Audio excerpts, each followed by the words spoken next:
Division II school team, UH West Oahu, is going to call the name of that sports team the Pueo. The Pueo thrives here, and again, why is it that the four water birds are so mentioned for mitigation? And you leave out the state protected bird in HRS. The Pueo is protected in HRS, and you deliberately, you or the petitioner, has said the Pueo owl will not get a voice.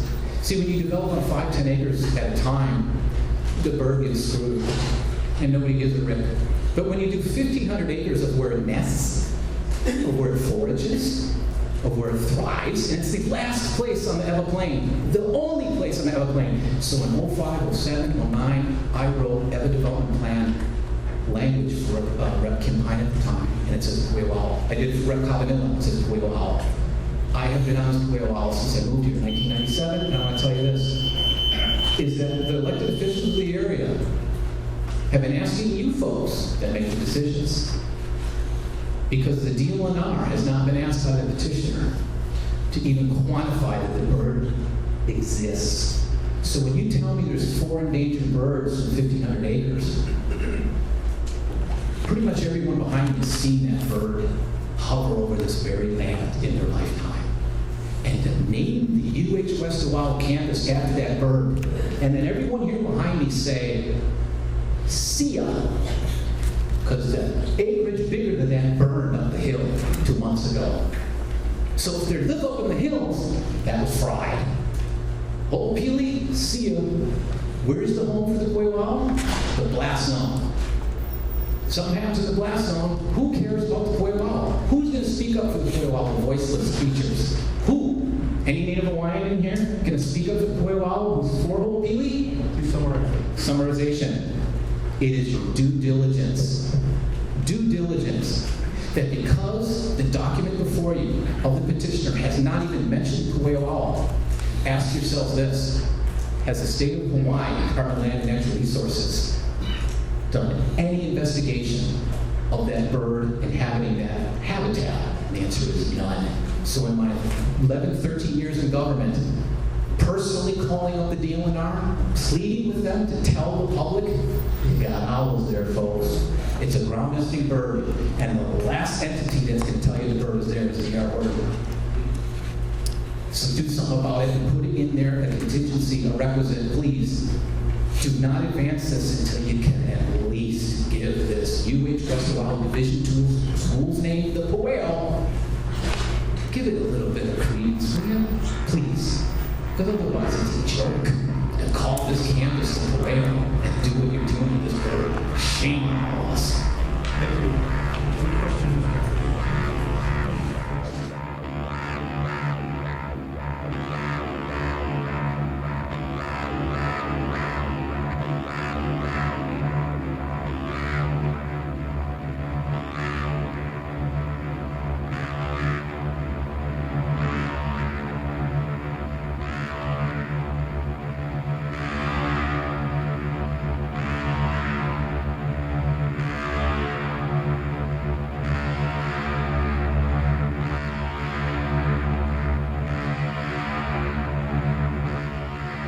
Thank you, Chair Martin. Aloha, members of the Council. My name is Anthony Alto. I'm the chair of the Oahu group of the Sierra Club, on whose behalf I'm testifying today. The issue isn't about D.R. Horton's character. D.R. Horton's a great company. They got great leaders. Lakota has taken me out to some expensive lunches. It's not about jobs. We understand the need for jobs. It's not about housing. Sierra Club recognizes we need more than 100,000 new affordable homes on this island. It's about planning. When the idea of sprawling the city into the farmlands of Honouliuli was first thought up, you could still find doctors in this country who said that smoking was good for your lungs. That's how old that idea is. Ideas change. We now know that suburban sprawl is a nightmare. Lots of people suffer from that nightmare every day on this island. To say that we have to approve Ho'opili as it's currently construed because the project has been planned for decades is lazy thinking, it's poor planning, it's poor governance. Of course we need the housing, just not there. It should go on the 500 acres of barren fields that surround Kapolei Hale. The members of the zoning committee know what I'm talking about because they had a meeting there the other day. You step out of Kapolei Hale and you're surrounded by empty land. It's not farmland. You could and you should build there. Dense, high-rise housing, the sort of housing that D.R. Horton has done such a good job of designing, so that it would create a true downtown for the so-called second city and give Kapolei a fighting chance to compete with Honolulu as a rival urban center. This project is touted as transit-oriented development. Some of it is, but 2,280 of the proposed units are single-family suburban-style homes that are sprawling over 380 acres of farmland, all of them more than half a mile walk from the train stations. So those homeowners will automatically get in their cars to commute. That is not transit-oriented development. This project is touted as transit-oriented development, but there is no stipulation in this bill, in the proposed order, that requires the developer to ensure that any percentage of trips it generates use modes other than automobiles. That is done elsewhere in this country. It's done in Boston. It's done elsewhere. It's done in Vancouver. It's done all over the world. For some reason, we're not requiring Horton to ensure that its development takes cars off the road. Finally, there are just 67,000 acres of farmland left on this island. Of those, only about 5,000 are grade A and B land with access to potable water. Of those, Hoopili would steal more than 1,500 acres. As climate change disrupts harvests across the world, we have to boost our food resiliency here. You've heard many times, we only grow about 8% of what we eat here.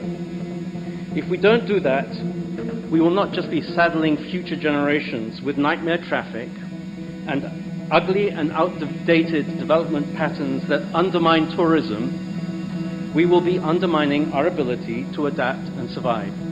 Thank you very much, sir. Thank you, sir. Members, any questions for the testifier? Not, thank you for your testimony, sir. Next testifier, please come forward, state your name for the record.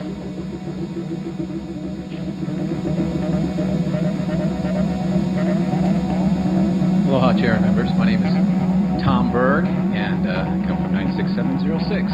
But we're all in this together, so it doesn't matter. Chair, I'd like to bring to your attention that I'm in opposition to this measure on the basis and grounds that it's a social injustice. I believe there may be people in this room who participated in the late 70s in a constitutional convention for this very state, of which it was to be the city and county of Honolulu, together with all counties in the state, shall map and identify their important agricultural land, because the people in the state of Hawaii felt an urgency in the 70s of such magnitude and crisis that everything here before you today to codify taking ag lands, the agenda today says it's ag lands. It doesn't take a ruling of the LUC. It says ag lands because you codify such. So if we take the state constitution and we take that the county shall map and identify its important ag lands, you cannot, in good faith, advance this measure until you have completed the exercise. The state constitution usurps your Oahu general plan. The urban growth boundary, as you know, this council passed a resolution 11-23, committee draft 1, in the year 2012. Prior to such, what I'm getting at, is Councilwoman Kobayashi introduced a measure to follow up on that mandate of the Constitution to hire an agricultural liaison to map and identify. You shall. And it took 3 decades for the state to figure out who's going to pay for this exercise. So when we finally found out the county's got the money and they hire somebody, and it was Laura Thieland, she said, and I quote, "I can do this within a year." And that was in 2011. Point. Had this property of D.R. Horton's Hoopili purchased, because they knew when they bought the land from the state of James Campbell, that the state constitution was in play. They knew at the time of the deed of contract of transfer to the Bureau of Land Conveyance that the state constitution will always trump them today. Because today, in good faith, If that ag liaison were to map and identify that property thereof, it would be classified as important agricultural lands and then inventoried for our governor to then put in his bank, where the governor says, in this bank over here, we're going to protect and preserve, and wanted to increase that inventory of land. So, Chair and members, if you connect the dots, this is not anti-development, anti-affordable housing, anti-anything. It's pro. Pro the people, follow through. Social justice is that if any attorney were to read the document of how we got to where we are today, you cannot advance this until you've mapped the land. And why? Because if it were mapped and identified, we'd get the results that Hart has provided numbers that which are false. 5 experts graded this property for Hart, and the federal government says if it has a threshold, you can't develop on the land because the federal government protects ag land that we eat off of. The federal government says it's so important. So important. So all of a sudden, Hart said this land is not valuable. And if you folks here actually mapped it, you could prove Hart gave falsified numbers, and the other 4 numbers were quantified would be legitimate. So in good faith, everybody here, you can put on record, don't do it, vote no, do the right thing. The people from 1978 from that con are expecting you to follow through. Don't breach that trust. Social justice, follow through. Mahalo. Thank you. Members, any questions for one of our former colleagues, former council member Tom Berg? No questions? Why are you running away, Tom? Jeez, take it easy.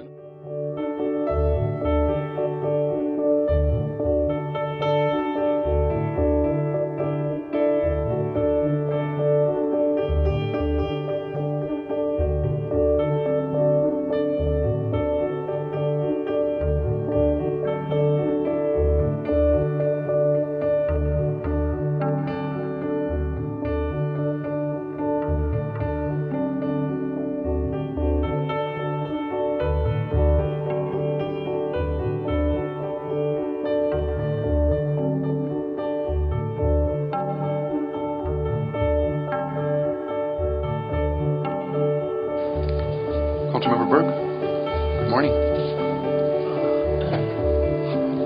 Hey, it's Tom. It's been Tom for a while. Aloha, members.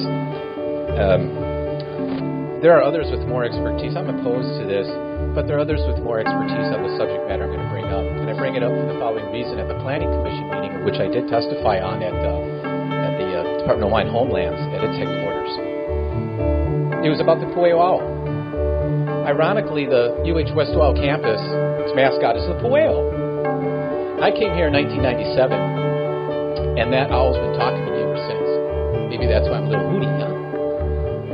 But I see it about every night. And I said to myself when I worked for Rep. Cobb-Milia, what do? It's the owl's last stand. It's the last place it goes. If we tell the developer that nest won't be there tomorrow, if I tell you, council members, that nest won't be there tomorrow. If I tell you where it is, that nest won't be there tomorrow. The reason that the Pueo owl is still there right now in that grassland of that 1,500 acres is because nobody's going to tell you where it is. And so today, it's culminated where I have to, because it's protected by state law. The DLNR hasn't tagged one Pueo. It doesn't have 1 inch of territory on this island. Not 1 inch. We give the bat, the insects, red alima. $20 million for the red alima, 18 acres in the same area. Habitat conservation plan, same area. The Pueo has no voice. Nobody's listening. It's getting creamed by the cars. I watch it fly underneath that rail guideway in between the power lines. And, there's things I want to say here, but on my camera, I tell you personally, because you'd probably lock me up. But if nobody's going to listen to the Pueo, I know someone else is going to talk with much better grace than I, and give you better understanding that if this is our white rhino, this is our cheetah, this is everything that everyone's talking about the rest of the world. How can we save these beautiful beasts and creatures? And it's right in front of your face, right here. You don't need to save the elephant and the tusks and the ivory. It's right here and that bird doesn't get that grassland protected, it has nowhere else on the other plain. I don't call the blast zone a habitat. I don't call it golf course a habitat. That's one patch, and it could be Hoopili's Central Park.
This is our white rhino. This is our cheetah. This is everything that everyone's talking about the rest of the world. How can we save these beautiful beasts and creatures? And it's right in front of your face. Right here. You don't need to save the elephant and the tusks and the ivory. It's right here. And if that bird doesn't get that grassland protected, it has nowhere else on the Ever Plain. I don't call the blast zone a habitat. I don't call it golf course a habitat. That's one patch. And it could be Hoopili's Central Park. You could put the high rises in the TOD and look down on a habitat, and everybody from around the world will say, there's the Pueo. You have an opportunity to save this creature and do it right, because if you don't, I don't know how you can put your head on the pillow at night. Mahalo.